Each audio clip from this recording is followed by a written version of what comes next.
What happened? What happened? It's another one.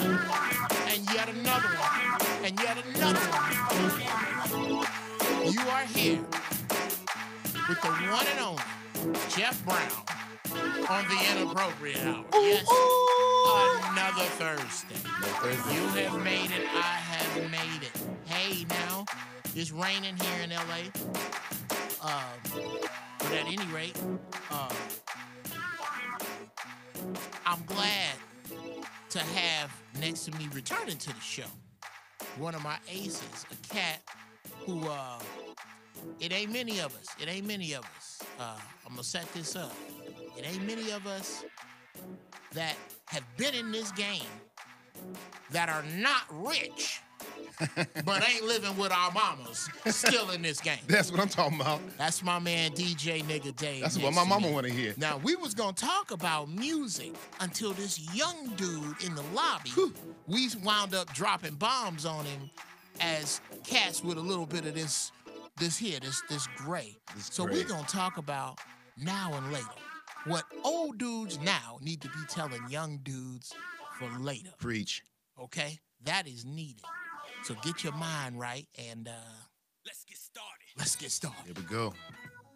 So, with that intro. So tell them what the brother said, though. Okay. I was talking about just what I was setting these folks up. Right, okay. Something was on my mind last night, and I couldn't remember, and a couple friends of mine just got nominated for a Daytime Emmy, so they wanted to party. Excellent. Stop talking. Fuck all that.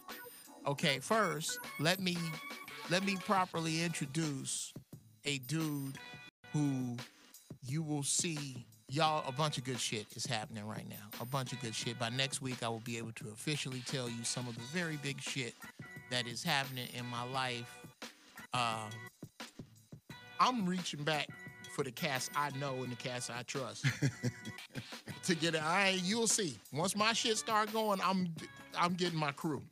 This is a cat who, if y'all listen to the show, call in 323-879-4445. Thank you for joining the Inappropriate Hour. Those of you who are fans of the show, what up, people right there on your live feed?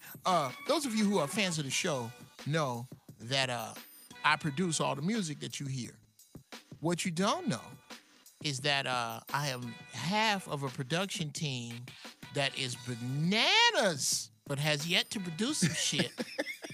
7 Doors Down Productions. That's me and Dave on the music. Dave is a monster-ass DJ. He's a fucking animal. He's a monster. Love him. I have 2 DJs I absolutely love. Dave and my man DJ Severe, who's the official DJ of the Los Angeles Dodgers. Go Blue. I was going to talk about today the difference between the music we came up with, because we full grown. We good and fucking grown. Dave is grown enough to walk out on his porch in his drawers and tell other people kids to keep that fucking noise down out here. we grown like that. Yes, sir. So we know. That ain't nothing new. Right. We know what music feels like and sounds like, what it's supposed to be. And then there's this new shit. And DJs have to walk the fine line. That was going to be the subject, and we was going to fill up 2 hours with that until this happened. Yep. Tell them, Dave, what happened down in the... Yesterday afternoon, I went to my watering hole, Birds on Franklin, and it's like Norm. I walk in there, and before I can sit down, I get a beer. It's that type of place, so I know everybody in there, love them all. Did you hear? 2 of my friends just got nominated for a Daytime Emmy. I'm like, what? So we're just tripping. We're going online, checking it out, and then boom, these 2 fools walk in like conquering heroes. Right. And I'm like, I gotta go. I got places to be. They're like going, no. Come on, man. We got to do this. This is important. Because it is important. Right. It's like, who gets a Daytime Emmy nomination? Right. So That's we're big. pumped, and the bar is going nuts. People stacking up drinks, and they're like going, go. But some kept telling me, it's like, what? No, you don't. You got to get out of here. You got something that's... And I didn't know what it was. I couldn't remember what it was. And then I get up this morning. I leave, and they were like, no, you can't leave. This is too big. You cannot leave. And I was like, I got to go. And I snuck out. I ghosted them. Okay. And so I get home, and I have some dinner, and I lay down, and I pass out. And then I look at my calendar this morning, and lo and behold, this is scheduled. Brown. So that says, listen to your gut. I didn't know what it was, but it felt important. I just couldn't put it with all the excitement. So as I was parlaying this story to you, the security guard downstairs that runs the front desk, I guess he's like slash. Yeah. He does everything. And he Young said, Mustang. He said, hey, man, sometimes you got to listen to your gut, man, you know, because you can get in trouble, man. You get in a car accident, and then he said, and especially with women. And then. Wow. And that's when it You asked him his age. Yeah.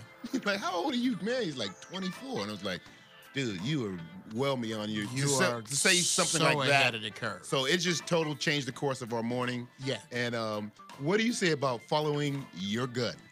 Well, first off, I didn't even know to call it the gut back in the day. For us, you know, especially if you grow up in a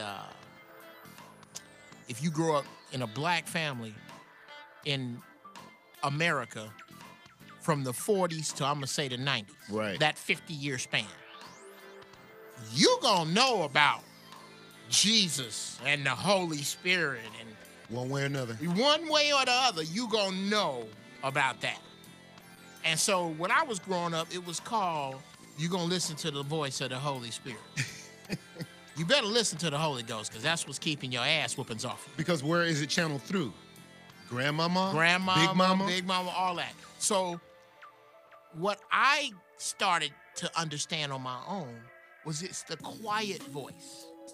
It's that quiet voice. I don't know where it comes. Not the loud one. Yes, I'm not a Bible bumper. Y'all know that. I just happen to know the fucking thing. But I know it's that quiet voice, that screaming voice is connected to all your ass whoopings. Yep. Every time you listen to that voice screaming, you finna fuck some shit up. And it took me, dude, I knew it. Yep. But to start obeying it, I think I was talking to another cat about this. And we're going to deal with that before the break. The phases of man. Now, you follow me, you tell me how you feel about this. Okay. Man, in my opinion, from birth to 18, once you old enough to go die for this country, congratulations. Where do you start? You're a man.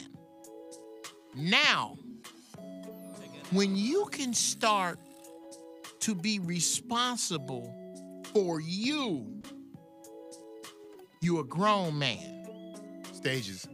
When you can be responsible for yourself and a family, you a grown ass man.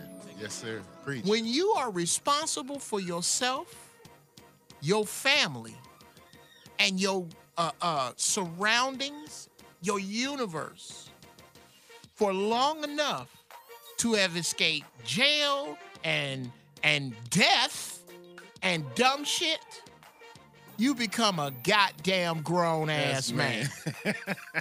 That's what you got on the show today. Two goddamn grown ass men discussing now one. And yeah, what do you feel? How do you feel about that scale, Dave? And did you see that arc? Progression, that arc in your life? So where do you think my man is downstairs? Because that was heavy for a 24-year-old. For a 24 Latin dude to say some shit like that. He's knocking the sweet shit out of grown man. Yeah. And he's going over into grown man. I feel that he's handling his business. Right. He's staying out of the streets. There you go. And he's doing the right thing. That's grown man. From just that. That's a grown man right there. Yes. And I give him all the props in the world. I told him, I said, man, you might have changed the whole course of this whole little show. He did, yeah. We fuck music. I got to talk about because there's a disconnect somehow. The alpha male, bruh. What alpha male? In this day and age? We it. Yeah. We it. I don't know what happened. Is there? I'm trying to. I'm gonna have to say, crack is what shot it off the rails. Yes, big divide in the family, and I mean, niggas was going to jail on a treadmill, as it were, anyway. But man, that crack came in the neighborhood, and that just settled a whole lot of. Bruh. If you was on the fence. Yeah, all the fence cats, all the on the fence cats. We don't. That I think is lost, especially with young black males. Yeah. You just don't have the latitude to be on the fence. No, this opportunity you got right now, regardless of where you're at in your life, is like way better way better. Just the fact that what is there? Was there a college every 25 feet in California? There's no excuses. I mean, you got everything that you need that you can push yourself in the right direction. Right. So, just because you didn't go to Division I college and you didn't, don't mean you can't go to Pasadena City College yeah. Well, that's another thing is what you're discussing is changing the scope of success. Right.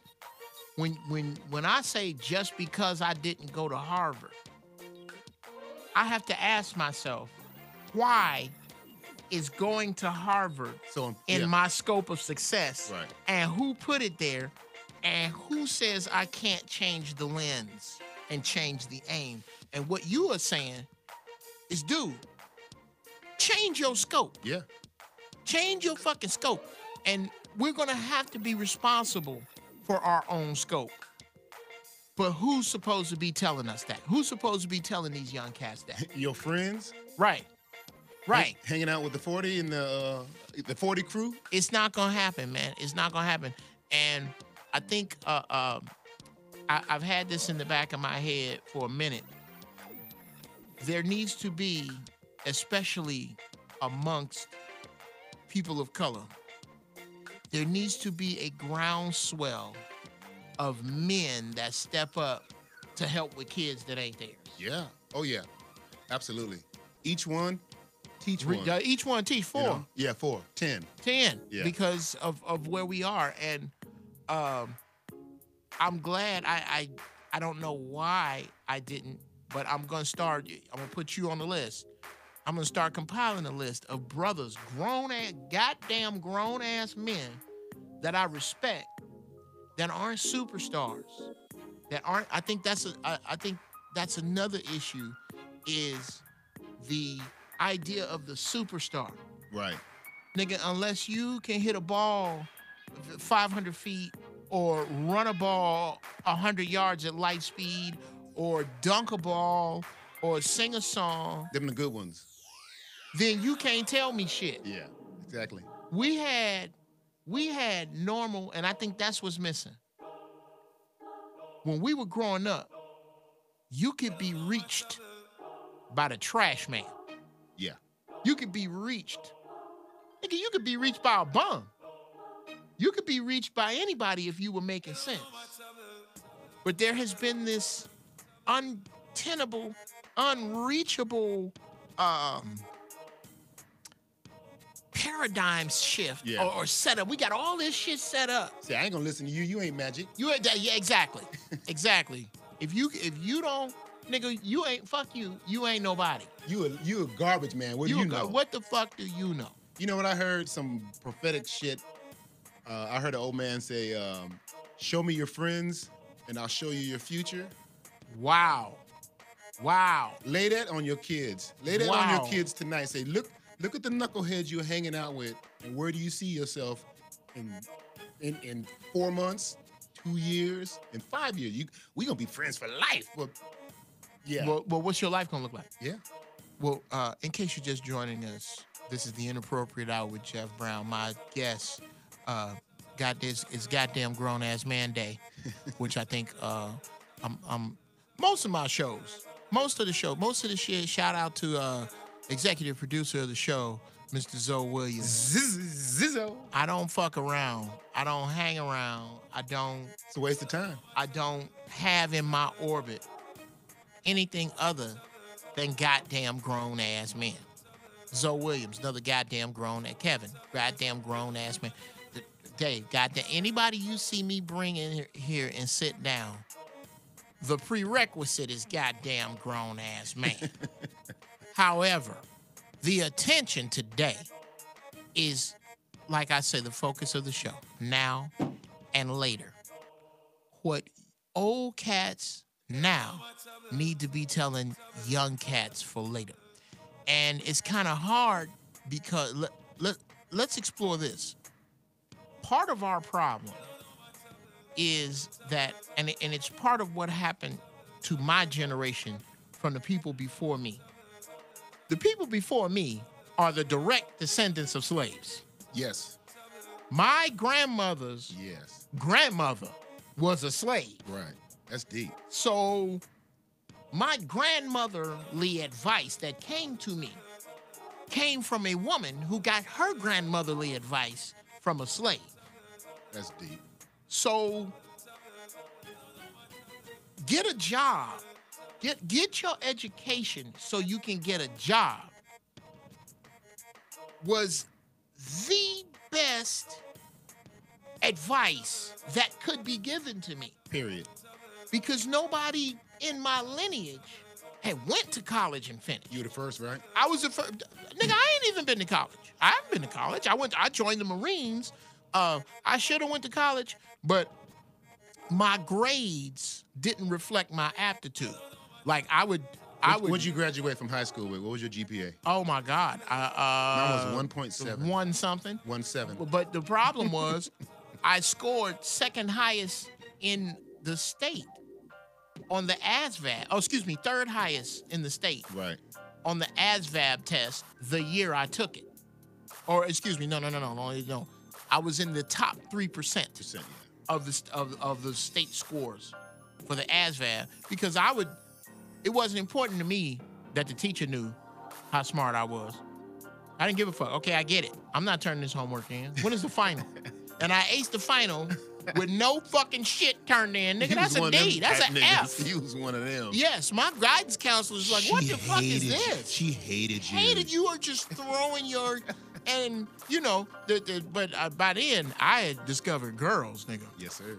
I was just, ooh, shit, I was in a tailspin.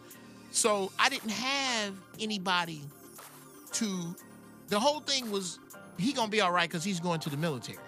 Right. There was nobody telling me you need to accumulate wealth to leave for your grandchildren. Thank you. No, I never heard those words Yeah. growing up. So I'm saying that to say that instead of preparing me for my future, my ancestors prepared me for their past. And Better write that one down. I was the first to really be stung by that because of where the jump technology made in my lifetime. I don't think it affected the people before me as much because of what they were coming out of. Because of what they were coming out of, you got to get them a pass. We just trying to get to where we can eat, to where we ain't being chased by the Klan, to where that was their goals. I can't give my sons them goals. We can't tell, the news is telling you ain't no more jobs. This whole such thing as a job. And a whole lot more than just jobs. Bruh. They're telling you what to be. Right. And where to stand. And what, ooh. Okay. You can't get a robot. If you are doing something a robot can do, you need to stop doing that shit today. Right. You need to stop doing that shit today. So, I don't think there's enough of us physically going out and finding young dudes to drop gems on. Right. And I think we need to come from that place where, seriously, Dave, you and I need to, goddamn, we can't even find time to get in the fucking studio together. It's a whole nother show. Yeah, yes. And we both have studios. I'm about to do a riff on you with this music in the background. I'm like, fuck you, Jeffrey Brown, with this hella track in the background. Thank you, bro. Thank you. 7 Door Down. Yes, and now, really, I only live do I even live a half a mile from 2 kilometers, 2 clicks. Yes. But yeah, we need to find time to. Well, maybe you should challenge the audience, audience members, especially the brothers, to don't wait. You see something, say something. Say, hey, little brother, come over here. Let me break you off a little chip here. Absolutely. Speaking of that, I'm gonna take a break because I got to pee and drink some water. But when I come back, call in 323-879-4445. Do we have any? We got a call on the line? Okay, I'm gonna take this call before I go to break. All right. Welcome to the Inappropriate Hour. Caller, what your name is? Who this on the line? And what's on your mind? Hello? Geoff Brown, can you hear me? Yes, who is this? This is Jay from Ghost Town, Wilmington, California. Once again, man, how you doing? What's going on, brother? How you feeling, man? Oh man, I'm doing great, man. It's a pleasure to hear your voice once again and contribute to the conversation. How you doing, man? I'm good, brother. I'm good. So your thoughts, man? How old are you first? Man, I'm 37 years old. You 37? Yeah. Okay. So where are you? Are you man, grown man? Did you hear the breakdown? Grown ass man or goddamn grown ass man? Where you at? You know what? I ain't going. I'm gonna be humble and modest, and I'm gonna say I'm somewhere caught in between the two. How about that? It's four of them up there now. Where you caught? Okay. Let me break it down for you. Did you hear the breakdown? You might not have. Nah. Okay, here's the breakdown. From birth to 18, all you got to do is become 18 because that's the year that you are old enough to fight and die. Right there, you are a man. When you are able to support yourself independently of anyone else, you're a grown man. When you are able to lead and or support a family, you're a grown-ass man. When you have led and supported a family for a length of time enough in order to explain to younger men how to do it entirely, you's a goddamn grown-ass man. Now, on that scale, where are you, brother? Are you a man, a grown-ass man, or a goddamn grown-ass man? I'm a grown man. You a grown man, my man. Okay. Working on it. Working on that grown ass man. Work in progress. That's it. There we go. That's it. Good, man. So drop some knowledge. What would you like to? What do you feel at your state that you should tell youngsters now for later? So this is it's kind of all right. So I don't want to get too far into it, but I'm a former drug dealer. Let's just put it like that. Nothing wrong with that. You're a former what? Hustler, street hustler. Street hustler? Hey, man. Hey, shout out. Hey, much love to the street hustler. I got my own theory on that, and I might bounce that off you. But go ahead, street hustler. So what's up? And don't make no excuses for that, my brother. Ever. Go. Will not. Yes, sir. So the problem that I'm dealing with right now is, I've always was held in high regard in my neighborhood by all my young homies. Okay. And then, growing up, because I had everything, the flashes, everything, the money, they liked me. They wanted to be like me. Right. However, we got hit with a federal indictment around 2007. I exited the game. Okay. So now, it gives us time to gain some recourse. You got the youngsters back out there running the streets, but ain't none of them employable. Ain't none of them got no skills. Actually, none of them have no neighborhood economy or no way of keeping things going. Okay. So the problem that I'm having right now is me making my transition. I'm trying to find ways to be an entrepreneur and actually pass these skills down to some of my young homies that want to learn. Okay. Now, one of the problems that I'm having is, and this is a conversation that I had with a white friend, older guy of mine, successful, and this is what he laid on me, Geoff, and I want you to tell me what you think about this. He said the difference between white people and black people are, he said, black people tell their children what to do or what they should do. He said, white people teach their children how to do what they should do. Wow. Now, when he broke that down, he said, most black people, he said, I was an educator. He said, most black people, most black children, their kids come into the educational system and they say, hey, he asked them, well, what do you want to be? They say, oh, well, I want to be, let's just say, an architect. Well, how do you become an architect? That's his next question. Oh, well, to become an architect, I have to go to high school. I have to go to college. I have to graduate. And then I have to apply for a job as an architect. I have to go to school for architect. The white man explained to me how a white kid would answer that question. He said, how do you become an architect? Well, I have to take up arts in high school so that I could gain the skills and the knowledge in drafting so that I could be proficient when it comes to college, and I could, take certain classes and then eventually move on, get a degree and get internship so that I can get into the workforce. So it was a lot more detail and strategy within the answer of the right kid versus just a generic, I just go to school and I become what I want to be. Right. Absolutely. The problem is now with that, what it sounds like is the white kid went in with practical skills to learn in the profession that he was trying to seek. Versus black kids, the only practical knowledge that we ever have really comes from the things that we can see, observe, and learn in the streets.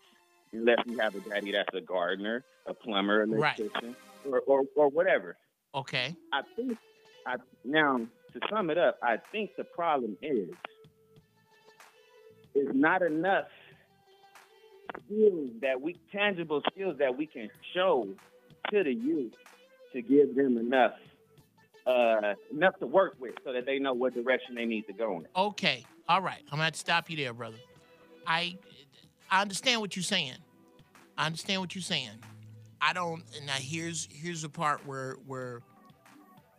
we part company. I was right with you to the last part about what it is Get me back on track. that we don't have. Okay. All right. There is not a profession to include astrophysics, to include going to the fucking moon, that does not have an individual in black skin involved in it. The problem is the disconnect between those who have it and those who need it. There is a disconnect between the black physicist, between Neil deGrasse Tyson and cats like him, and the young cat that's stuck in Watts, that's stuck in the Bronx, or I guess Harlem is still rough, or Chicago, or Cleveland, or Milwaukee. There are young brothers there who are fucking brilliant.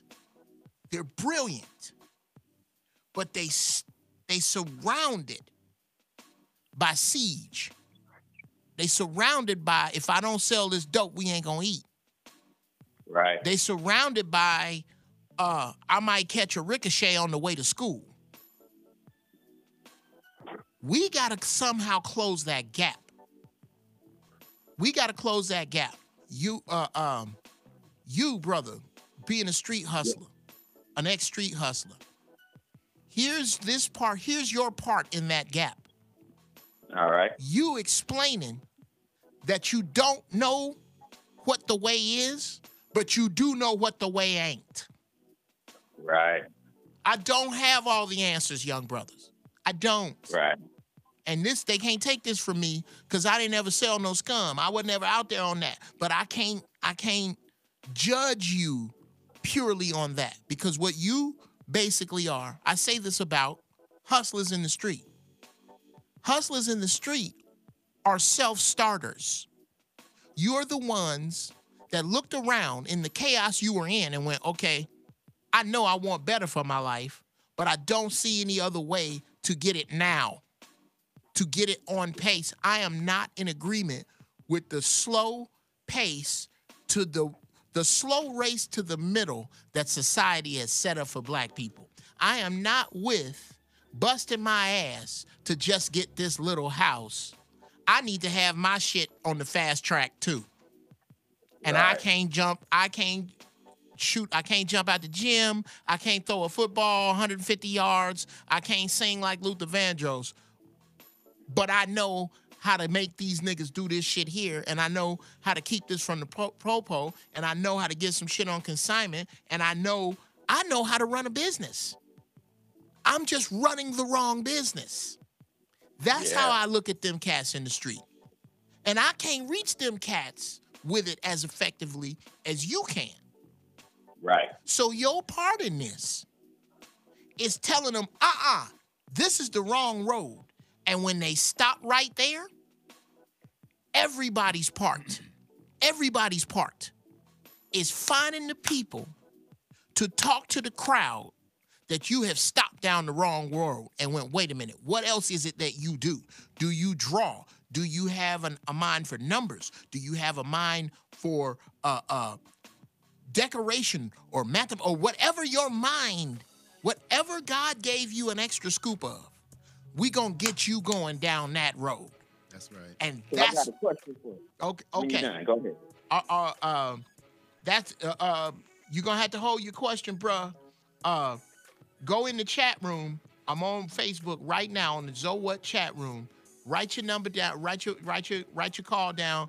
Write your question down. I appreciate you for the call, Yeah, bro. that was deep. That was a deep ass call. I just got to learn how to keep my calls shorter because I get engaged. I was bruh, you had me. No, that was deep, man. That was some deep I ain't shit. said a word. I'm like, blah, blah. That shit was cold, man. That's for that's another thing we have to stop doing. Is black people have to find a way to forgive. Yes. We got to find a way to forgive, man. I forgive you for not turning me on to all these tracks. See see the world right there. See, there's a piece of forgiveness right there. Got 20,000 songs, and he's gonna hoard them. That's all he's gonna do. He's gonna sit on them. I promise, Dave. I promise. Before this weekend is over, I want 2 instrumentals on my desk. I'll give you 2. Okay, I'm glad you. Before I leave town. Okay, before you. When are you leaving? Thursday. Next Thursday. I'll be in Denver, y'all. I promise I'll have you 2 instrumentals. All right, we're gonna take a break, and we will be back in a couple of minutes. I see you. Race war, poison water, cataclysmic weather, North Korea, zombie apocalypse, the people who control Trump, the people who sit idly by and wait for whatever's next, with wonder of whether that will be it. Then, take a pull. Hold it. Summon all the love you can and blow powerful positive energy forward into your universe. Then, nigga, regardless to whether the trees bear strange fruit or whether Mother Earth buckles under the weight of this century-long expansionist disrespect, or whether finally, after all her warnings, she pins her hair back, greases her face with the oil he spilled, and decides that it's kill or be killed. Or whether Kim scorches the sky, or whether all mankind takes black people's place in first for the Walking Dead, or whether the real decision makers decide we should all be even more regulated into cages, or whether we all just let it happen. Then, nigga, you will be fine.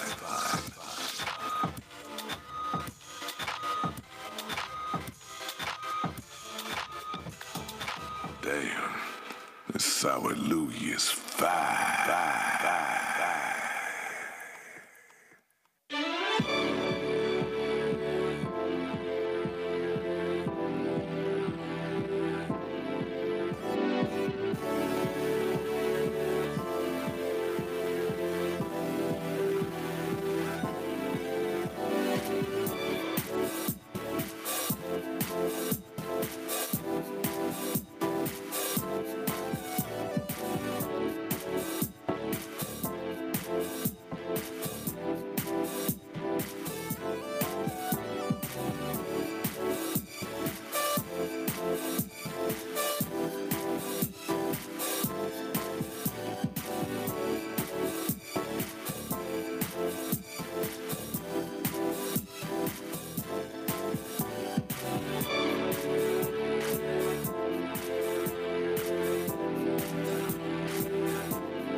All right, y'all. We're back. We back. What Welcome to the Inappropriate Hour with Geoff Brown. It's been very appropriate, though, today. This has been positive. Oh, well, thank you, brother. So let's switch gears and talk shit about the white man. How about that? Well, you know what? The white man is always implied. The white man, the fucked up shit that the white man does is always implied. Good Lord. And the great thing we do is we never take it out on White King Cole, our board operator. He's just a young, impressionable white dude. He's good people. He's good white folks. That's what black people used to say back in the day. He's like a duck, good man. white folks. It's just ripping off his back. Right. It's just I ain't got nothing to do with that. I have nothing to do with these angry old black dudes. I swear to God. I'm in the chat room on Who you got? On YouTube, and they dropping some heavy shit. Okay, our topic today, now and later. What old dudes need to tell young dudes now for later. That's what we're talking about today. Call in with your thoughts, 323-879-4445. Okay, we got some calls. First, and hold tight, callers. Hold tight. I'm going to get to you. First, let me address Willie417. Say, sound like Geoff didn't smoke anything before the show today. He talking that good shit today. Well, thank you for the compliment, but you are way off, Willie. Way off. You way off. I started the morning with a little bit. Now, I can't fuck with this Jedi to my right. Dave got a bong. Dude, Dave's taller bong. Than you. It's taller than you. That bong is at least 5'8". Ain't no way a regular dude with regular lungs can take a rip off of that bong. I can't fuck with Dave. Good luck. But yes, exactly. I should have picked you up, though. I know, right? Because he lives literally down the street and around the corner from me. But it's better for me and you when we don't get together, because we'll do this, at Denny's. Right. We'll do this, Exactly. Somebody say live free, say forgive who? Let me go back to that. When I say Savannah. Black people need to forgive one another, I mean, when you get shitty customer service, the sister giving it to you, because it's usually you sisters, the sister giving it to you should not immediately become your mortal enemy that you want to see laying in a pool of her own blood outside. She's having a bad day. One, she's having a bad day. Two, she does not come from, more than likely, a business background. Aquarium. Nobody, she didn't spend the summers working at her mom's or her auntie's business. Yeah. She's trying to survive with this job. Assimilate. She's coming from somewhere. So we need to learn to unball our fists with one another, was my point. Now, let's take a phone call. Let's take one of these phone calls. What you got, America? Welcome to the Inappropriate Hour. You on with Geoff and my man DJ Nigga Dave today. What's going on? What's on your mind? What's poppin'? Who that is? Me? This is my man DJ Nigga Dave. Who's this talking to me today? This Mickey Knox. What's going on? Knox, what's going on, brother? How are you, man? Man, I'm outstanding. And nigga, and your nigga just said the key ingredient, and that's talking about the white man. So my question for you is, and I mean, this is something that you seriously have to explain to me, how the fuck can we win? Now, what I mean by that is you got good shit. There's a lot of us been talking good shit. I've been listening to you for how many years? And it seems that niggers are just as retarded as ever. Amen. Now, I'm not putting that on them.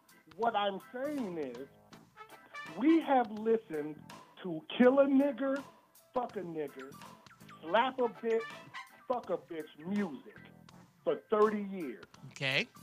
Now, if we are going to be honest with ourselves, we have to talk about social engineering. Okay. So my question is, how do we beat because that science that is working against us, Geoff, you understand what I'm saying?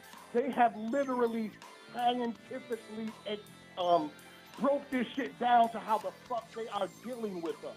Okay. So how do we get through to kids when there is a bigger organization that is flooding their minds? Here's how. And their bodies with poison to accept bullshit. Here's how. The first thing we have to do, I don't think there's any question how big the monster is. I don't think there's any question that the monster has many heads. The answer cannot be, fuck me, the animal is too big with too many heads. There is a belief, Brother Knox. There's a belief. Have you ever heard of some brothers out of New York called the 5% Nation? Yes, sir. Okay. All my life. Yes. Now, I don't know what they are today. Shout out to the 5%ers. I don't have no disrespect for them. I don't know what they have become. I've heard rumors about how they've been splintered and what they have become. But their pure argument was that only 5% of black people will ever come into, after the effects of slavery, the true knowledge of self. So here's what we have to do. We have to find those 5%. We have to find the cats like you, Knox. It is your duty. You have to find the cats that think like you, around you. And how old are you, Knox? I'm 46. You baby. 46. I'm 1971. Okay, question. I'm a 70s baby, so I've been here for the whole thing. Okay, question. Did you hear, were you on the show for the breakdown of man, grown-ass man, goddamn grown-ass man? Did you hear that? Yes, sir. Okay, where do you put yourself? I'm a goddamn grown-ass You a man. goddamn grown-ass man. All right.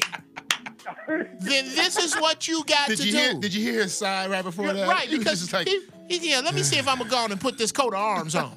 Because it's a heavy fucking coat of arms to put on. yeah, it's heavy shoulders. Goddamn grown-ass man. As a goddamn grown-ass man, it is your charge to find the other goddamn grown-ass men around you and start reaching out to answer, and I thank you so much for the call, to answer your question, brother. To answer the question to the people in the chat room who talk about the kids who don't want to hear you. So, who talk about the kids who don't listen. So, who talk about the kids that all they want to do is drink lean and smack bitches. So, all you have done is described your audience. Those are the motherfuckers you need to be talking to. Because you're going to reach somebody. You're going to reach somebody. Something my uncle said to me, or me and my Uncle Kevin, shout out to Kevin Moore. If you have decided, I'm going to reach into this lake of fire that I see my people going by in torment. Burning. Do you know what you're going to get reaching into this lake of fire? Burned. Don't nobody want to get burned. If you save somebody from a fire, there's a good chance you're going to get burned. Yeah. You ain't going to reach everybody. But you got to try to reach somebody, and you can't just reach your seed. That's the problem, is that we've been disconnected from one another to where we believe that my responsibility starts and ends with mine. Well, Knox, he said he was a child of the 70s. Right. And that was a different era when Miss Jenkins down the street could put a foot in that ass. How about it? And Mr. Brown would whoop your ass and then call your mama and send you home and say, hey, I just slapped Geoff upside the head. He was acting a fool. And you know what she gonna say? Thank you. Thank you. Thank you. Oh, I'll see you at the bowling alley. I'll see you at the bowling alley, It's and all I'm gonna gravy. bake you a pie. I'll bake you 2 pies. Thank you. And then she's standing at the door when you walk in there. And then, the parents today, they don't back up the teachers. They don't co-sign all what's right and what's wrong in the world. They go down to the school and take the kid's side, where it's just like, that's an ally. Your neighbors were your allies. Absolutely. It's like, they were look, the village. Yeah, they're going to tell on you threw a party at the house when your mom was out of town. Yeah, that's her job. That was her job. Yeah. That was her job. You couldn't throw that. Oh, my God. Yeah. You couldn't throw no party with your mama out of town. Oh, you better do it right. You better, bruh. That's what pissed my dad off more than anything. He didn't care about the offense. It was the way I tried to. Right.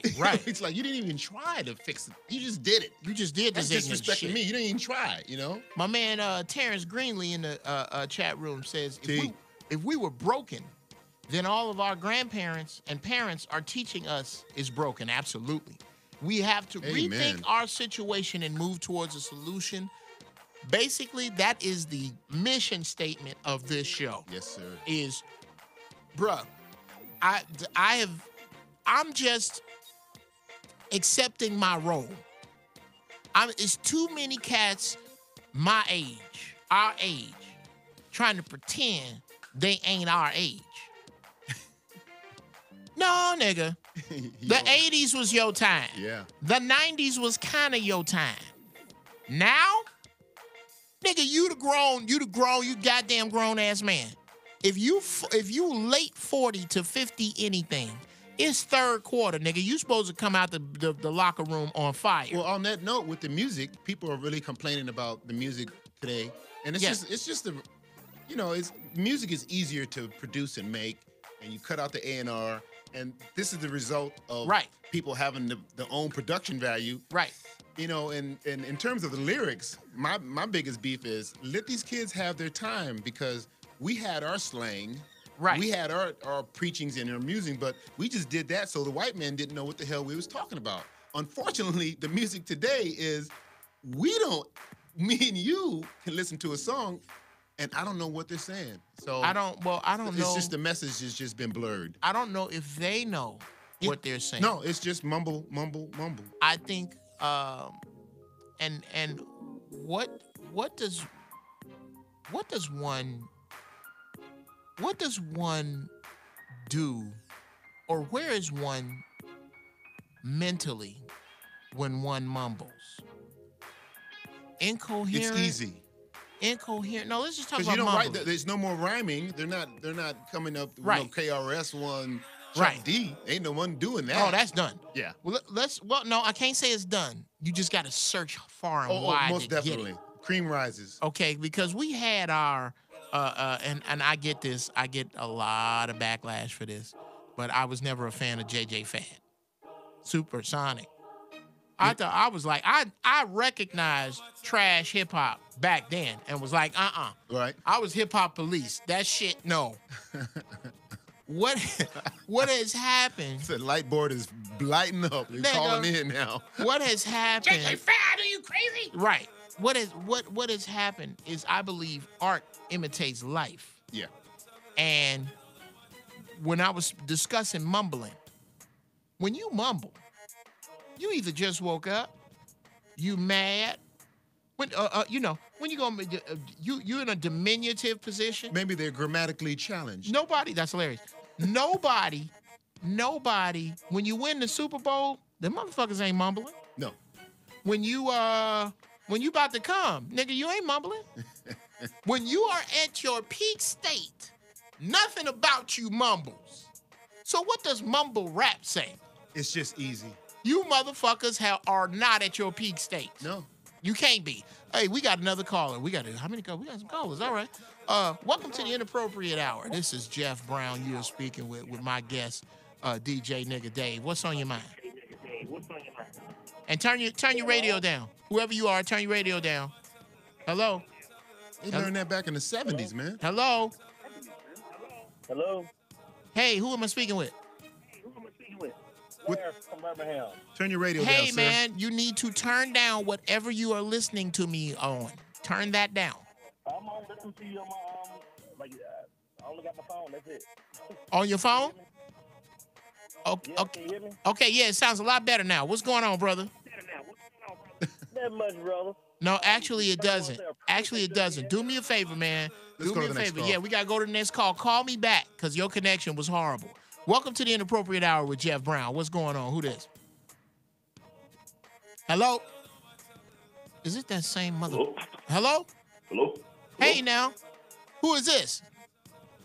It's Damien from Ridgeville. Dave, what's going on, brother? Hey. Ladies and gentlemen. Hootie hoot. This is Damien. This is my man. He is running for office in the Great White North. Checking in with us. How's it going up there, brother? Hey, man, it's going good, but I ain't calling as a politician today. I'm calling as that goddamn grown ass. As that goddamn, Thank you. that's right. Thank you. Another He gets it. goddamn grown. Oh, He yeah. gets it. Dame is that goddamn grown ass man. Hit him with it, bro. What's on your mind? You know, man, a lot of these kids that you're referencing, these kids are being raised to not respect that type of authority that you're talking about. And I'll give you an example. couple of weeks ago, I was upstairs in my upstairs bathroom looking out the window, and I saw some kids out here ringing doorbells and running. So I ran them down and called them and took them to their parents. And one kid tells me, well, I don't have to tell you nothing. I'll call the cops. And I stopped him right there. I said, son, let me explain something to you. I ain't afraid of the cops. You can take my phone and call 911 for you. That call will be on me. I'll pay for it. And the look on his face let him know, oh, this guy ain't bullshit. Oh, yeah. Bullies pick their victim. Right. Well, I'm in the presence. That's what happens is there's something about a juvenile in the presence of an unflinching, unafraid, goddamn grown-ass alpha male standing on right that makes foolishness just fucking melt off of you like ice cream in the sun. Go ahead. You're right. So a week or so later, man, my old lady and my boy was coming home. My youngest son had come home from an event. And I saw one of my neighbors walking down the street, which is odd because he usually ain't out walking the streets. And my son, we came home, got out our clothes. My boy said, can I go outside? Yeah, go ahead on. So not even 10 minutes later, man, he comes back and says these kids out here calling them some names. And so my neighbor comes and knocks on my door. And I'm like, yo, what's going on? He says, well, these kids right here told me that your son broke through my car window. I said, you know damn well my son ain't break your car window because you just saw me pull into the neighborhood. So you know it wasn't him. And I said, it was these kids right here that told you that? So when I walked up on the kid, he wants to start running out into the street. Well, I'll call the cops. I said, look, kid, me and you had that conversation. I said, but that's all right. I'm going to talk to your parents. So I go to his house. His mom comes out, and I explain everything that happened, the whole course of events. And she just like, oh, okay, I'll go find him. Like, huh, all right. So she comes to my house. And then she has a conversation with me about what they lied to her about. And I told her, I said, ma'am, are you really standing here talking to me about a lie that your son just told? I said, maybe you don't understand. Your son is out here harassing people. Do you not understand that? I said, today kids out here being killed for nothing.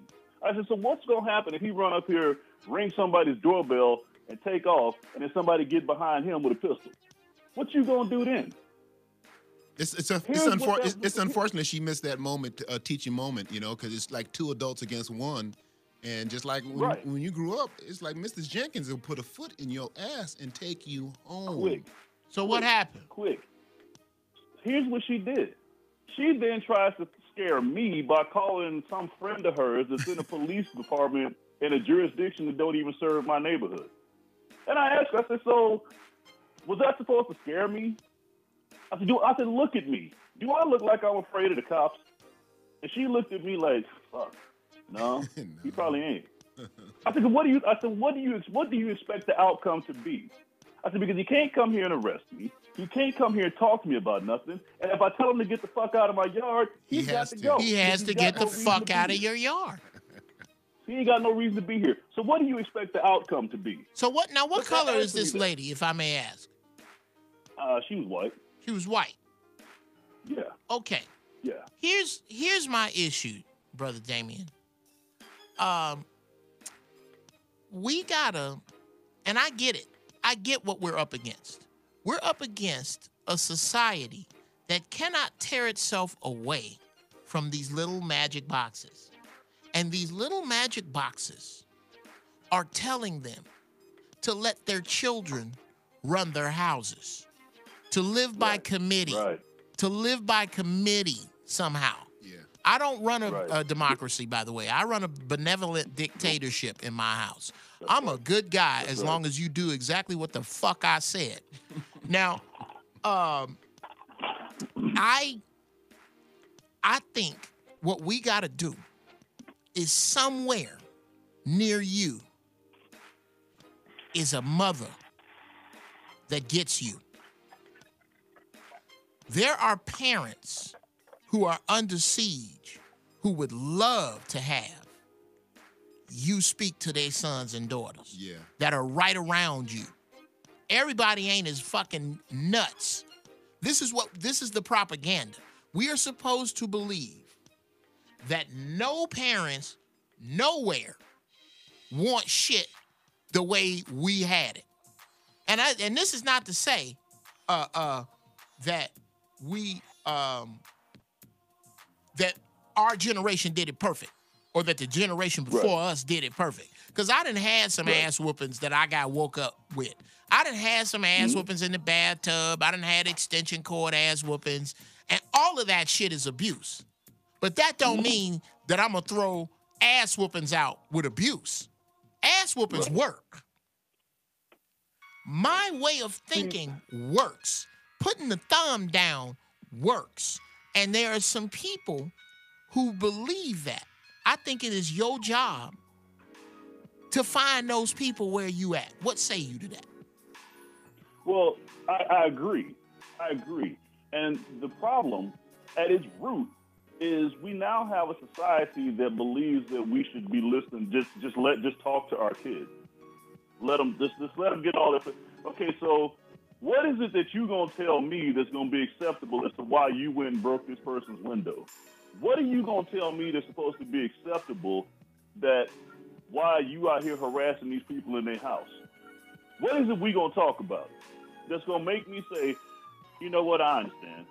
You right, my bad. Go ahead and do what you're doing. Or, nah. Have that teachable moment. Ain't nothing you got to say. Come on in here and get this ass whooping, because that's what I'm fixing to give you. And that's a lot of the problem. A lot of parents nowadays don't discipline. They view discipline as a bad thing, and it's not. People these days equate discipline to training an animal, and the two are so far, they're 180 degrees apart. You have to have discipline in your children. You can spare that rod if you want. Yeah, because these same parents who have unruly children look at my children and say, God damn, your kids are so well-mannered. What is it that you do that I ain't doing? Well, for one, it's a fucking sheriff in town. It's a sheriff.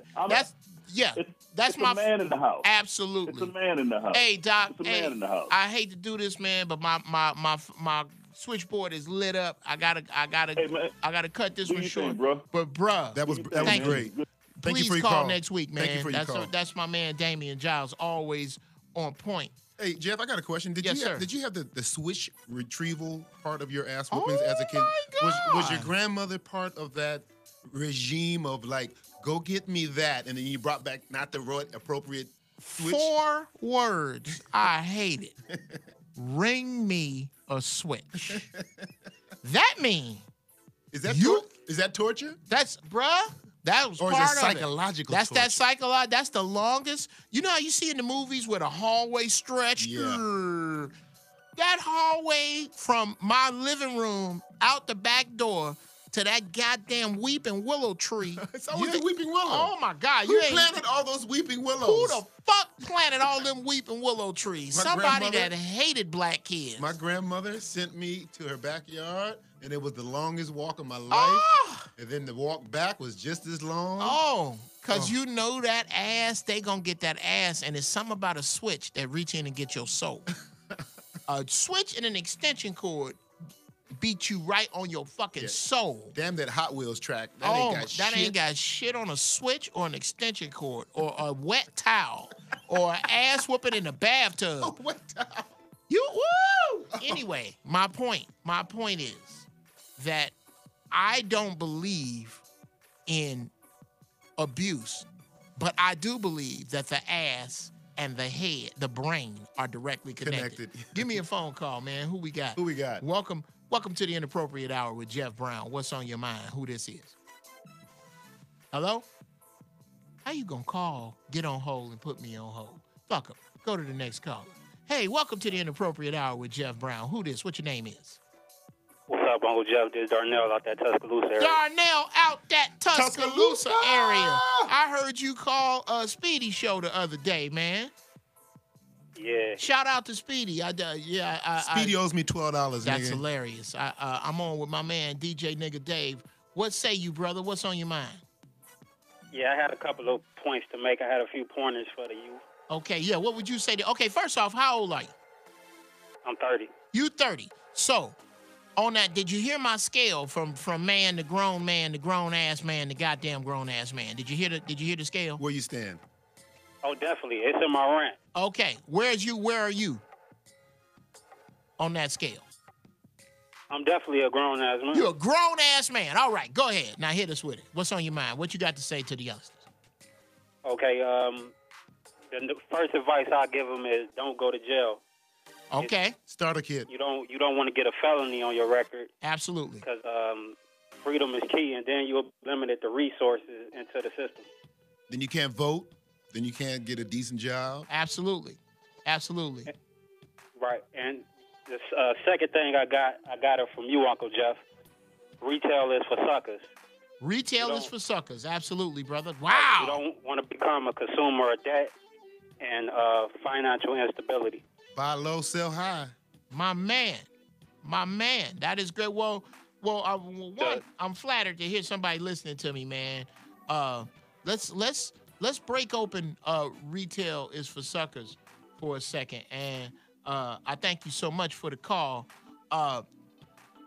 Retail, yeah, that's my man Darnell out that Tuscaloosa area, man. Good people. Retail is for suckers. Let's bust that down for the youngsters, okay? Let me tell you what's killing you right now. What are those? Gotta have it. What are those? That thinking right there. I know because of your programming. It's hard for you to take this, but somewhere in your soul, you got to understand that what are those is some bullshit that's sending you to the mall. We talked about this earlier this week. For some reason, black people tend to think that their power comes from what they can take out of a store. White folks get their power from what they can put in one. Yeah, deep. We get power from consumerism. And that is another thing that needs to be attacked amongst youngsters. And it's the problem becomes because don't nobody want to look whack in their clothes. And I get that. But you got to find a way to have fly shit and define fly shit by something other than what is the latest and most expensive. Because that's some poison that's been put in your head. You see how Bill Gates dressed. Right. The richest man in the world. Well, $20 shirt. We can go down that road. That's a whole nother road. Call in 323-879-4445. Actually, we have another caller on the line. Who this? Who be this is? Thank you so much for calling the Inappropriate Hour with Geoff Brown here with my guest, DJ Nigga Dave. What your name is? What you go by? What's on your mind? Hello? I got a motherfucker that calls in every week and just breathe. I'm gonna catch that son of a bitch one of these days. That's probably Speedy. That's hilarious. Did you explain to people my DJ name and what it stands for? No, I'll let you do that, sir. Go ahead and bust it out on them. It's like a Fox News trick because it's like a lot of black people don't like my DJ name either, but my mom loves it and I'm cool with it. I earned it. When you hear what I do, it's like, oh, he's playing nigga music. Okay, but NGA stands for Need God Always. Oh, wow. I like that. It's on my license plate, and I'm wearing it. It's my badge of honor. Well, I'm going to go, But it takes the energy, it takes the evilness out of the N-word. As you should, brother, because I do, when you get a chance, look up Hakeem Green. Shout out to Hakeem. We're going to have him on the show. Hakeem Green. Hakeem Green, battered. Brother been putting it down, soldier in the hip-hop game for many, many years.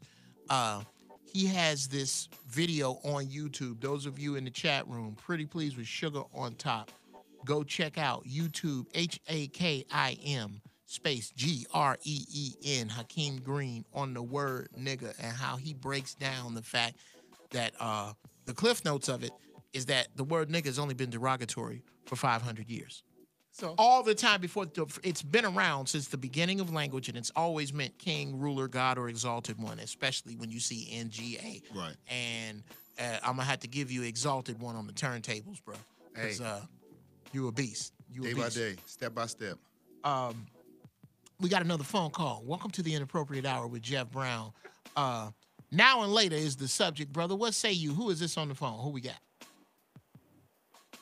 What's going on, man? This is Brandon about that East Palo Alto in the Bay Area. Brandon from the Bay. What's East going Bay. on, brother? Oh man, you know, not much, man. I just wanted to chime in on the topic. Okay, first You know, off, now you know the rules. You know the rules today on this topic. First, how old are you? Man, I'm 36. 36. All right. Now, are you a man, a grown-ass man, or a goddamn grown-ass man? Where you put yourself at 36? Man, at 36, I done held all 4 titles. Okay. I like that. I say I'm a grown man. You a grown man. You know, God damn it. All right. I will take that. Can't tell about nobody tell you nothing. Can anybody tell you shit right now? All right. Go ahead, grown man. What's on your mind? Oh yeah, man. It's just like the topic about the adults and you know, the older folk, what they got to tell the young people. You know, and at this point, I say just get educated in politics and economics. Okay. You Educated in politics and economics. Okay, I will absolutely. Now, what do you say? What say you about politics? I mean, it's what suits you at this time or whatever time you're in at that point in your life. Okay. You know, but me personally, you know, I'm more on a community building and, you know, whatever for my black community where I live at that point. That's all I'm into. Okay. I can't get nothing outside of that. Okay, stop right there. Because and I'm sorry, what was your name again, brother? Brandon. Brother Brandon, you and you may not have meant to do it, but the only thing that you said that I'm gonna have to take offense to is you seem to diminish on the grand scheme of things your community involvement where you are. Brandon, I cannot tell you how important that is. Yeah. You don't know. So What you mean by diminish? You seem to say, I'm on, and I'm gonna go back and listen to the audio. I'm on. All I'm on is this little community involvement thing I'm doing. I think I heard those words. I can't let them words go by, bruh. Brandon. Yeah, I don't mean 100%. I mean as far as just political at this moment. Yes, sir. What I can do for my community, it's not, you know, not saying I can't do nothing for the larger scheme of things. It's always a larger scheme. Okay, stop. I can't let you talk, Brandon. I can't let you talk. I gotta interrupt you. What you do in your community is for the grand scheme of things. Because you don't know what 8-year-old, what 9-year-old, what 10-year-old, what 15-year-old is looking at you and is going to grow up and be the inventor of time travel and be the inventor of surgery without cutting the skin. Yeah. That he wouldn't be if he had not seen Brandon as a grown-ass man. Yeah. Bruh, it is so important that you find the cats around the way that's on your wavelength and y'all start reaching young people that you aren't sure are related to you. And let me break this down for you real quick, Brandon. Yeah. Do you know why I cannot say that I am not related to you? I'm talking about you, Brandon. Do you know why I can't? Because I don't know, bruh.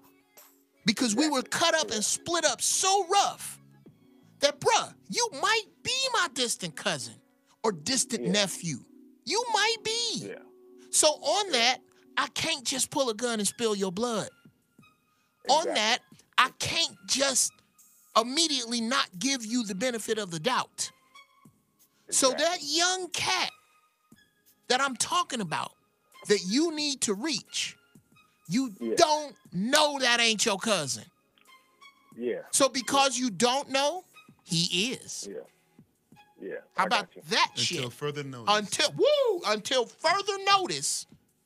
Yeah. All them young cats need you, Brandon, and they need cats like you.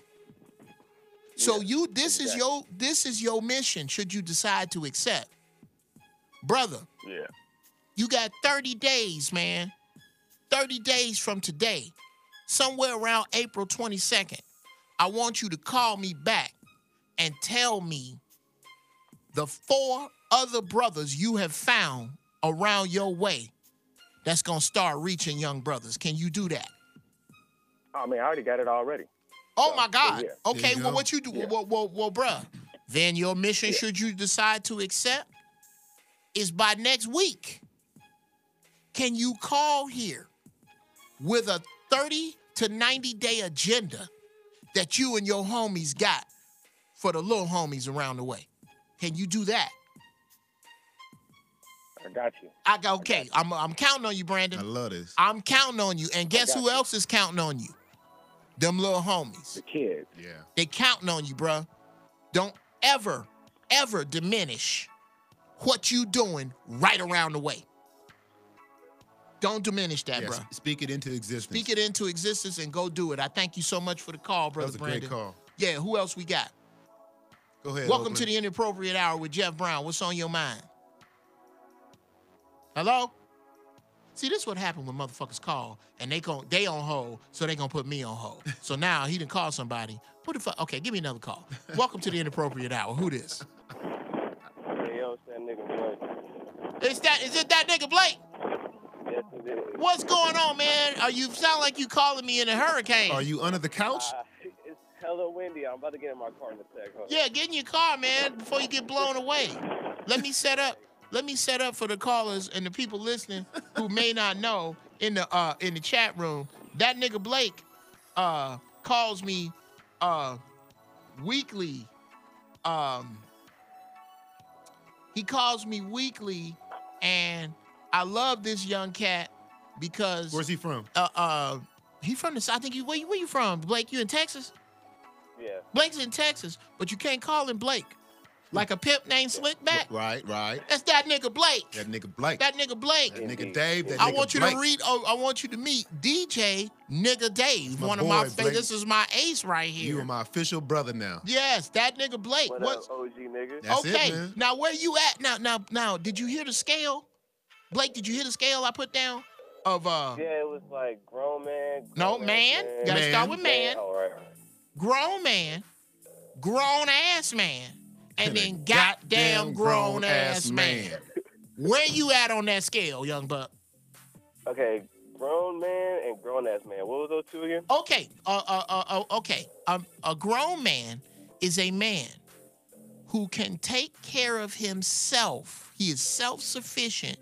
And he ain't living at his he mama. ain't living at his mama house. You're just a grown man. A grown ass man is a man who can take care of himself and a family. Well, I have no family. I'm kind of in between man and grown man because Word. I just started making money, just being able to finally find a job. My man, it. congratulations. There you go. As long as you, congratulations, brother. As long as you are applying the scale. Oh no, I'm trying to die as a goddamn grown ass. You on the road. There You on you the go. road. You on the road, brother. Yeah. So what's your thought? Right. And how old are you again, Blake?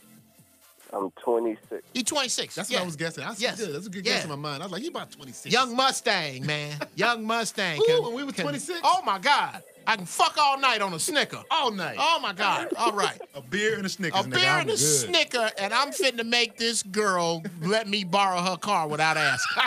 No, I'm gonna put it on this heifer here. She don't even know what's finna happen. 26, nigga? Oh my God. Oh my God, nigga. My dick was so hard a cat couldn't scratch it. I was at 26. Okay, I'm back. What's on your mind, young Blake? digress. That nigga Blake, what's on your mind, man? well, you know me. Like I'm digging the whole positive. You know, the OGs calling in. You know, doing community work. But it's like, what about the down and bad niggas that's trying to do good? Like, what about the dirty work? You know what I mean? Okay. What's dirty work? What's Just chopping? What are you talking about? Trap? Taking the law into our own hands type of shit for our people. Okay, let's get on that page. Now, All right. what do you and I understand that because that's what you are basically describing. And I'm saying this for the Jasper ass shade tree house coons that may be either listening or in the chat room that are ready to run and separate themselves from that nigga Blake because he talked about taking the law into his own hands. Let me explain some of the people who come before you who have done exactly that. The Patriots, quote unquote, who left England and came to this country. Gangsters. Right. Yes. Right. Thugs. The Deacons of Defense, the brothers who took up arms in the 40s and 50s before the Panthers and say, you ain't finna come kill our black women and children. Black Panthers. The Black Panthers. These are people who said this is wrong. What you doing? Nobody wants to take into laws into their own hands about shit that's wrong. That's when you rob a bank. That's taking the law into your own hands wrong. Not allowing you to snatch a sister out of a car and beat her down just because you are a police officer in front of all of us. You goddamn right. I'm with that. Yeah. Policing our own neighborhoods. You goddamn right. I'm with that. If you know it's a nigga, in the words of Tupac, the same people you scared of, we scared of. We just live next door to the murderer. He came home here. We still scared of murderers too. Well, what I'm saying to the community is take your fucking community back. You know who these motherfuckers are. You know who these motherfuckers are. It is time for grown-ass men to stand up and get together and go, you know what? We gonna keep our area safer. And I know that's some shit to say in Chicago with them youngsters, with them goddamn choppers. But what you got to do, is somebody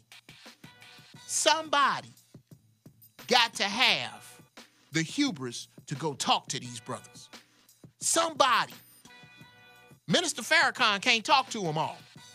Somebody. Not for long either. Not for long. The brother's 80-something years old. He's been doing this forever. Forever. For too damn long. So, yes, I'm on that page. Absolutely. But there's shit you can do before that, Brother Blake.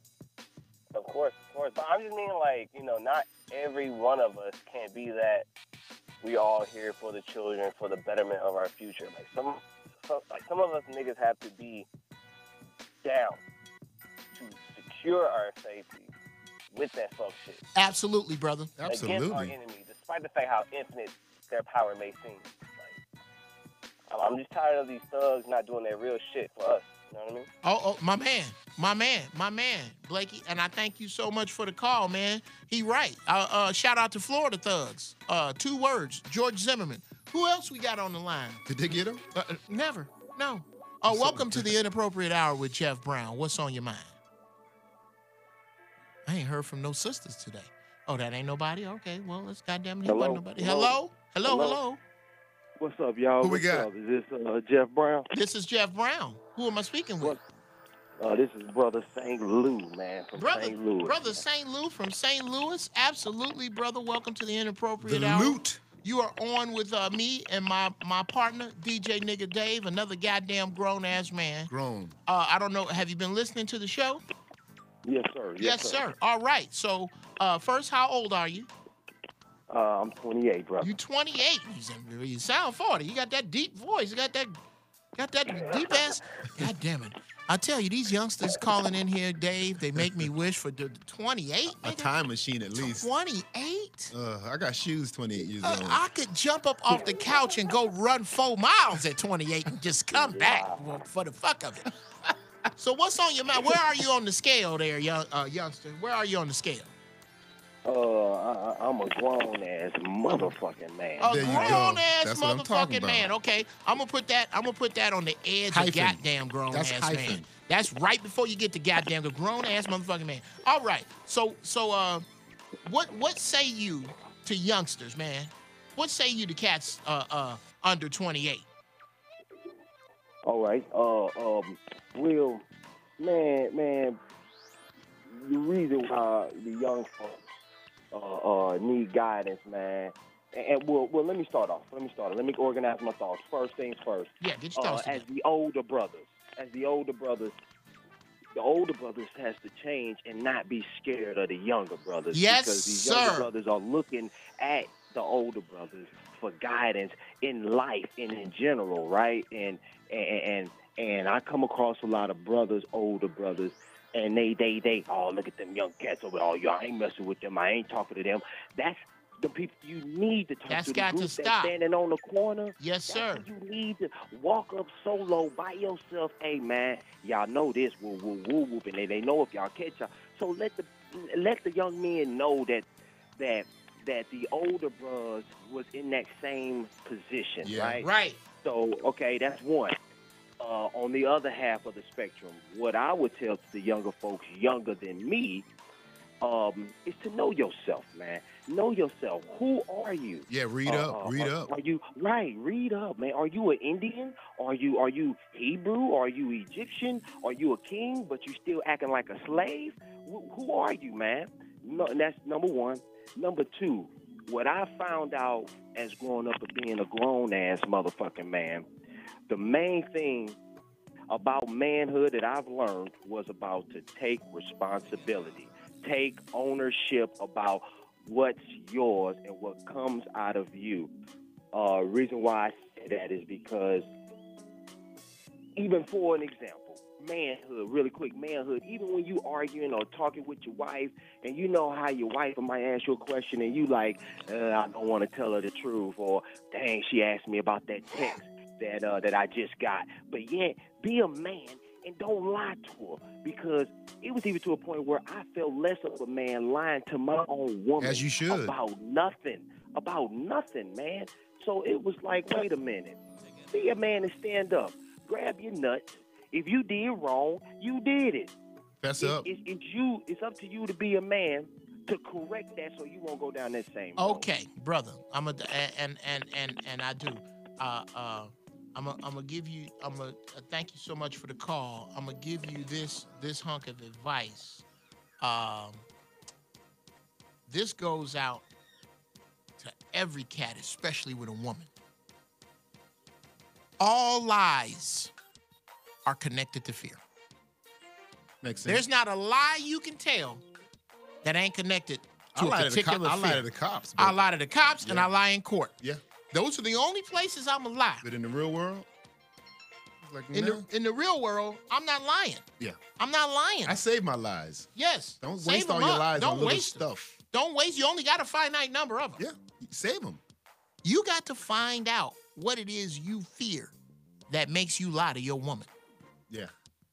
What is it you Well, why is she fear? your woman then if you got to lie? Bruh, if What- I got to lie to her, Then she ain't the one. why is she?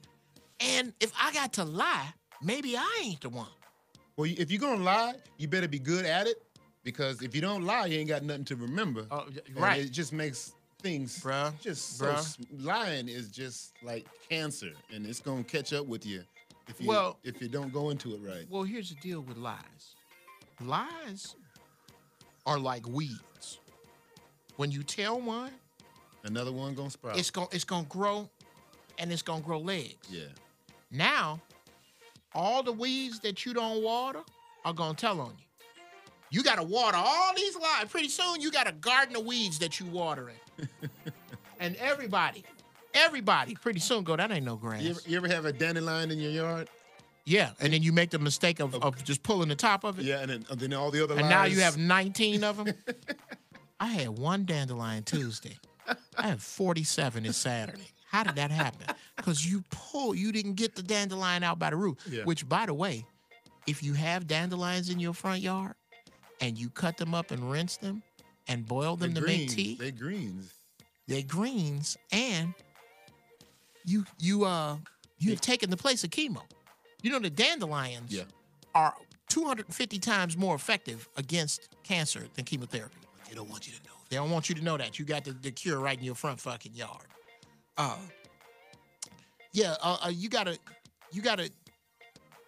You gotta keep them lies in the gun, man. You can't just be shooting them lies out. Well, what's more freedom than not lying? Don't you feel good when you wake up in the morning and you? My God! You didn't. I mean, I'm lie free. I've been lie free for quite a while. Because you're a grown ass man. You're a goddamn grown ass man. And it just makes life that much more palatable. Right. It makes life make some goddamn sense. I don't. Here's one. Oprah can buy products, but she will never be allowed to own property or produce in the areas of legacy. Wow, that's Larry Williams breaking down how money is just coupons. We're going to get into that when we get back. We're going to take another break. Again, call in 323-879-4445. It is the Inappropriate Hour with Geoff Brown. And who? And My guest, DJ Nigga Dave. Don't be scared. Our subject today, now and later. What now do the OGs have to tell the young bucks for later? We'll be back in just a minute. All right.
All right. You dig how I hate you. Okay.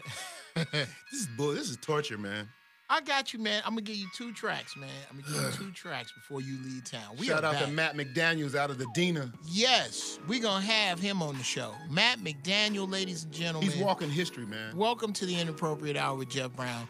We're gonna have my man Matt McDaniel on the show in the very near future. I'm gonna hook it up. You talk about a ghetto photojournalist. Yeah. He is the hip-hop version of Annie Leibovitz or Herb Ritz. His riot footage is just unbelievable, man. Ooh. Unbelievable. This is me with my phone ringing while I'm on the air. That's just foul. Okay.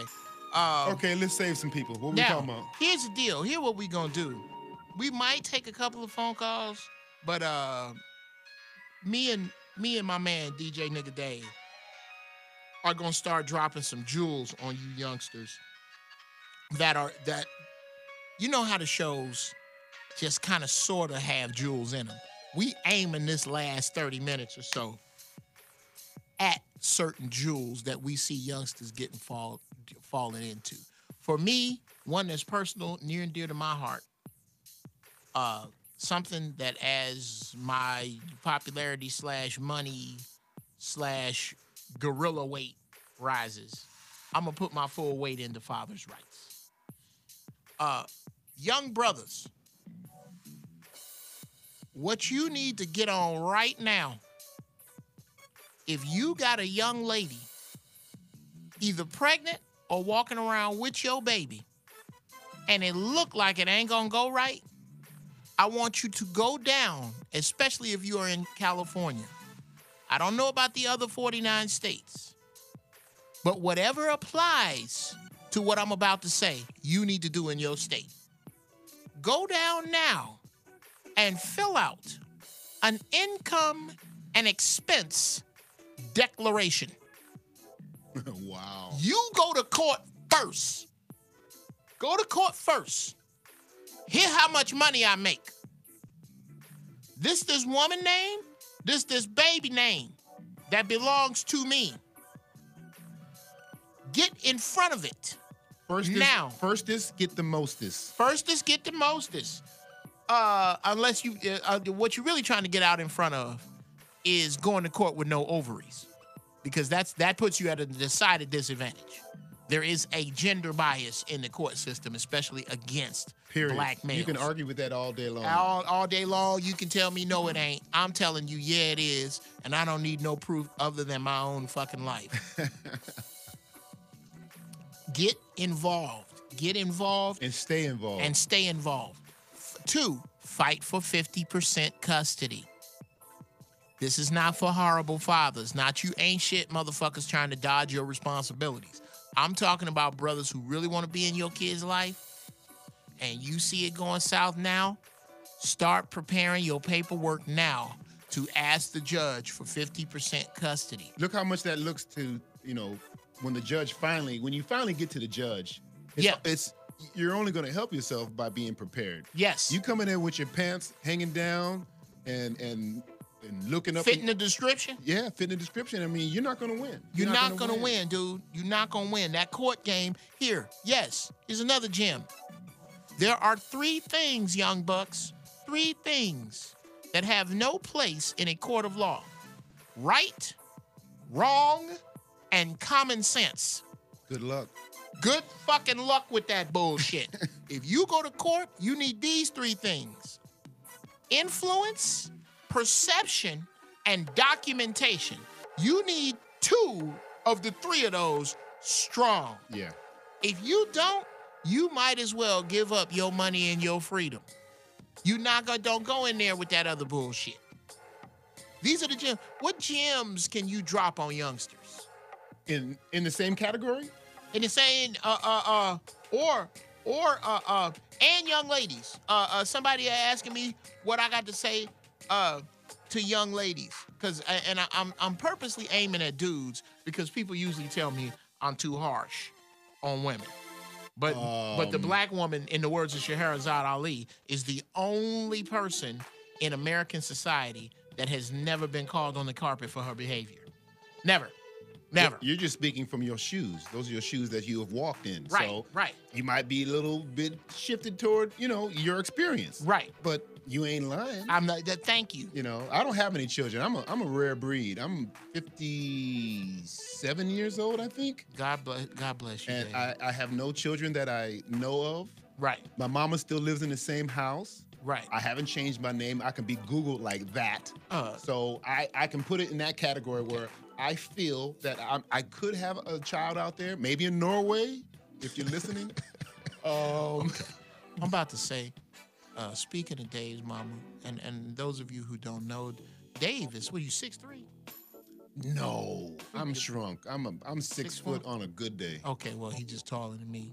With big fucking hands. Dave got big fucking hands. Ladies, are you listening? So I'm not saying this to advertise for Dave. I'm making you understand. Dave ain't small and Dave ain't out of shape. Now Dave go to the gym 3 days a week. I'm setting this up so y'all understand the courage with which I say this. David, your mama is fine. See, we had this conversation the other day. Today. Looked at a picture at my mama on Facebook, and I was like, hey, whoa, pump your brakes. Pump your brakes. And I know you didn't have that, Dave. I grew up with that. Yes, I was about to say. Nigga, I know you grew up with, wait a minute, that's your mom's? Well, I have two sisters. I'm the youngest, and I was the runt of the litter, and I had to, my sisters are dating, and that ain't easy when that ain't cool. Right. But if you knew my sisters, then I'm like, nigga, you on your own, because they can take care of themselves. Right. My sister used to fight my battles. My older sister Terry used to fight my battles, but then, after a while, I figured it out. She taught me how to fight. My sister taught me how to fight. See, yeah. So, there's some sisters out there who put them things on. Yeah, but that dating, when it comes up to that dating, and you have to take it on the chin, and that didn't sound good. Right, yeah. That's you might want to go in a different direction. But yes, I understand that when my mom was single and got back out into the dating scene, and grown-ass men knocking on the door, and it's like, it is what it is. But hey, be grown, and be grown. Right. That's that real shit there. Here's another nugget. It sound cruel, but I wish some young men would listen. Young men, 18 to whatever, get a reversible vasectomy. Get a reversible vasectomy. That's all. I'm not saying don't ever. I'm saying don't start your young black people. This is coming from somebody who had kids young, who mama had him young. I'm telling you, you are not ruining your life by having your children young, but what you are doing is taking a mirror. When you are 18, when you become 18 years old, if you don't have a criminal record or a child, your mirror is clear. It's clear. There's nothing on it. And rare. Guess what you do when you have a baby? You don't make it so you can't see out the mirror at all, but you done just smeared Vaseline on it. You can still make out the edges. You can still make it, but now your options to see clearly have been overshadowed by another mouth to feed, a ass to clothe, a brain to educate, which slows down the process of you building your life because you got this other life, which is why I say to young brothers, buy hoes and adopt kids. You cut all the horrible shit out the game if you do that. If you just buy your hoes, buy your pussy, adopt your kids. I wish somebody had told me that at 20. Well, men mature. What do you think is the mature age for a grown-ass man? Shit, I know like some niggas 31? in 60s still fucking. Yeah, I know some niggas. But yeah, on average, a man is a fucking idiot until about 31. Yeah. Women grow up at what? 25, bruh. 23, because they get so much put on their shoulders. They get so much. Well, I think it is evolution that you're supposed to be a little wiser because you're the one with the eggs to protect. Right. Because we don't care. We don't care. Yeah. Okay, you can't put the onus of the chicken eggs on the wolf. Right. Nigga, the wolf is out here to eat chicken eggs. You do understand? That's what he came out here to do. That's his job. That's his job. Yeah. There is a hen house with a lock on the door for the wolf. Yeah. For a reason. So this talking about how wolves ain't shit. Yeah. And the wolf need to... Bitch, do you know what the wolf is out here to do? Women get so upset. Well, you letting men off the hook. No, I'm not. I'm telling you the nature of man. Did you have a home? What was it in high school when they home something? It teaches about it teaches about our bodies and how our bodies work. Health. Yeah, it was like, and then they played the tape. Or played the film, infamous tape. You know, and then sex and how the talk. It was basically the talk through the high school's eyes. Right. We don't have none of that. We got the internet now. No. God forbid. I mean, you punch that into the internet, you in trouble. Let's be honest about the internet, okay, Dave. I'm saying that's where young kids are learning about sex. Right. You 57, 58, so you just you a little bit ahead of me. Do you remember what a treasure it was at 14 to see the naked female body? Oh, the Penthouse and the Playboy? If somebody dropped a Playboy on you or a Penthouse, or if you had the real cool uncle, a hustler. Nigga. Yeah. Now, you want to see a nun fuck a goat? I got it right here on my phone. That's right. Is that the message that needs to be sent to a 12, 13-year-old? To a 12, 13-year-old. Leave out the Playboy, leave out the Cosmopolitan, leave the Penthouse writings that was is equally as good as the pictures. Now, the worst dude in the neighborhood, the knucklehead that if your father found out you was anywhere near him, you was getting an ass whooping. Right. That dude, had him all. The chiefest point of reference he had was hustling. Now, everybody got Pornhub. Yep. Okay? So imagine what the most horrible dude is telling the innocent dude. Yeah. The innocent dude may not be on Pornhub. That's his model overall. Yes. But the horrible dude is going, dude, do you know anything about bukkake? To the 12-year-old. To the 12-year-old. Yeah. It's So I'm trying to. So what has to happen that I'm not seeing is more of us have to be careful and stay away. More of us have to stop cowering. That's what I'm seeing from men. Yeah. All this look what's on TV. Well, look what's in the music. That's not an answer. Nigga, that's not an answer. Yeah. Well, these kids don't want to talk to me. That's not an answer. Name your 3 top black influential men in your lives. Except besides your father figure. Besides my father? Yes, and they stick in your mind so well. They stick in my. Oh my God. Just 3. 3. My Uncle Larry. That is the dude, basically, that I pattern myself after. Marvin Yancey was Natalie Cole's first husband and wrote all her early hits and is responsible for my love affair with music. Yeah. And me producing the shit you hear in the background. Right. I came up playing drums in his church. There you go. So he was a huge influence on me. My recruiter, Master Gunnery Sergeant Eugene Woolrich, out of Chicago, who recruited me into the Marines. He was one of the people instrumental in basically shaping you, saving my life, brother, because I escaped from Chicago to the Marine Corps because I was smart enough to realize, one, if I stay here, as smart as I am, I'm going to either get shot on the way in and out of something, I'm going to get some girl pregnant on the way in and out of something, or I'm going to wind up in jail on the way in and out of something. Right. Here in Chicago, that's all here for me. That's what I got from the brothers that called in earlier, you know. Mm-hmm. Kid from Oakland, Knox.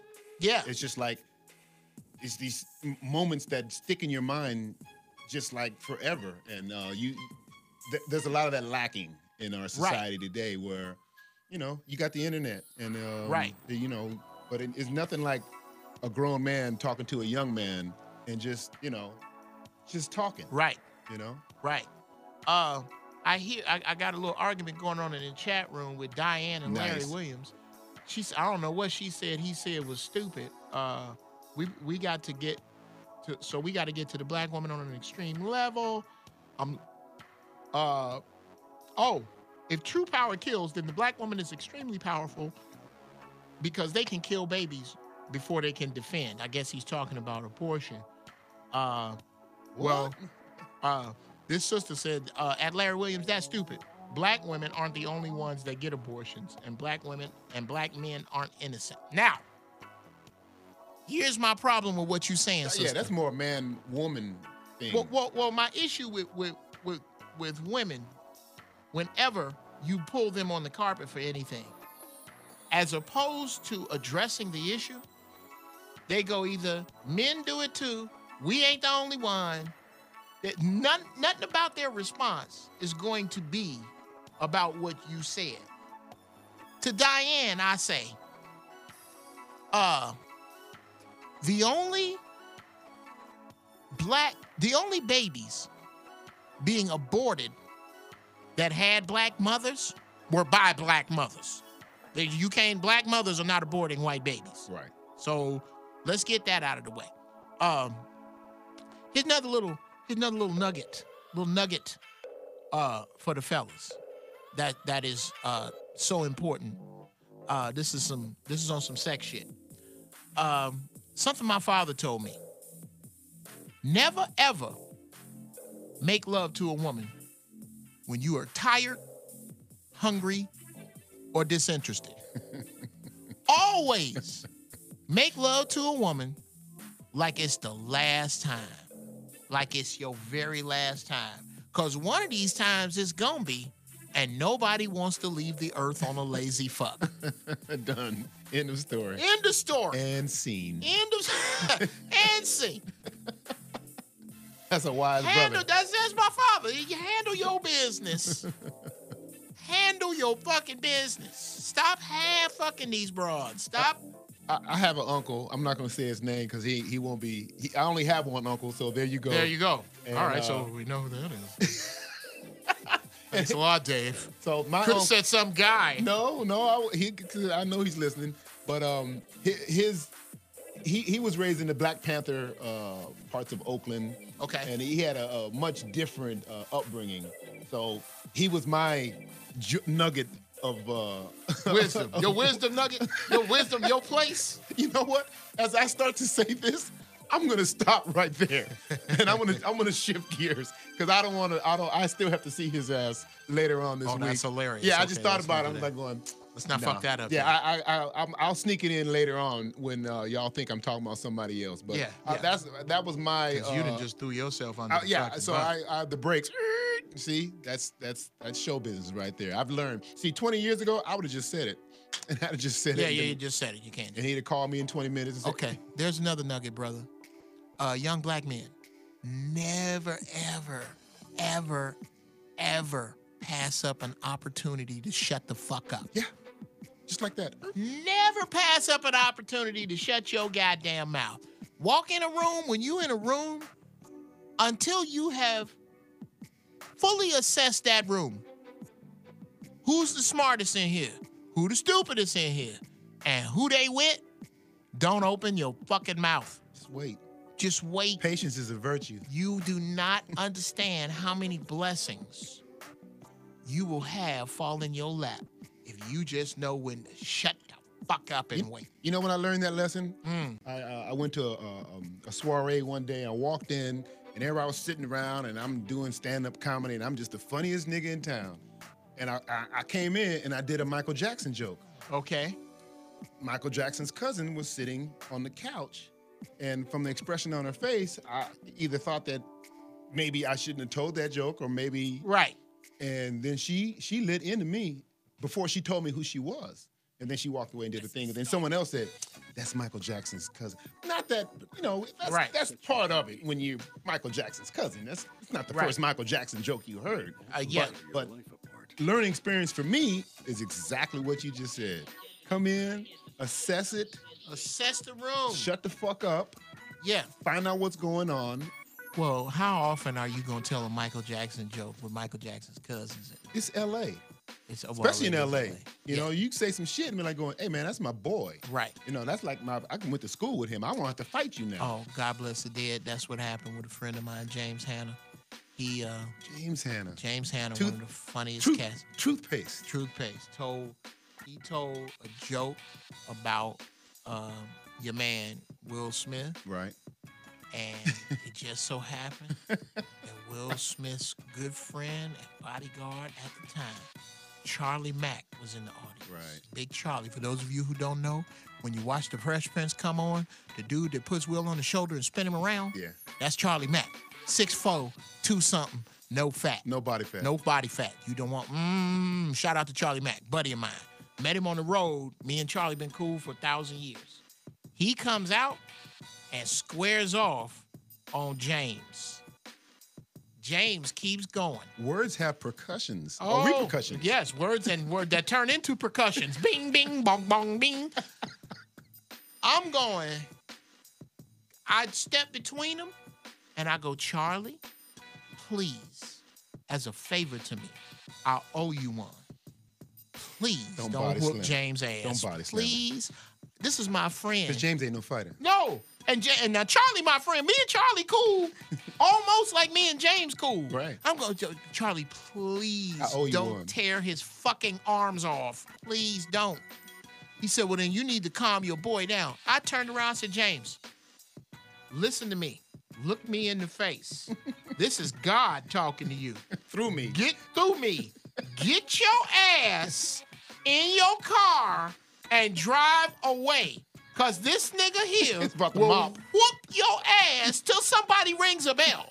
And can't nobody stop him. Nobody. We can, not that we won't. We cannot stop him from whooping your ass. Know when to shut the fuck up. Yes, sir. Know when to shut the fuck up. Now, as we wrap this one up, ladies and gentlemen, this one has been another good one. Aim your friends at it. This shit ain't cheap, and the show as hell ain't free. I want you to go to my GoFundMe page, gofundme.com /The Inappropriate Get, G-I-T, down. That is, I'm at The Inappropriate Get Down. My show is also brought to you, I would be remiss if I didn't bring it up, Bill Sauce, BealeSauce.com, BillSauce.com. Fantastic hot sauce. They are my first and only sponsor. It's about time for a re-up, homie. I'm going to have to call you. Get some of this sauce. Go to BillSauce.com. My final, as we wrap it in, as I go round third, thanking my man Zometheus for sneaking in here, Zoe Williams, the executive producer of the show. Here's the big point. Put your big draws on, fellas. Man up. Man up and be that old dude around the way. Don't nobody want to be old. Don't nobody, it's time to be old. Stop dyeing your fucking gray hairs. Carl Get Jones. your ass out there and mentor somebody that didn't come out your balls. You can't, it ain't enough. It ain't enough that you dealing with your kids. We are in crisis. Stop. Find your man spine and stand up and go hit these boys with some truth and some love. Hit them with some truth and love. I'm posseing up. Y'all gonna hear about some cats I'm putting together to just go start intervening and giving these cats and showing these cats some love. All right? I love you. I'll see you in 7 days. I'm gone.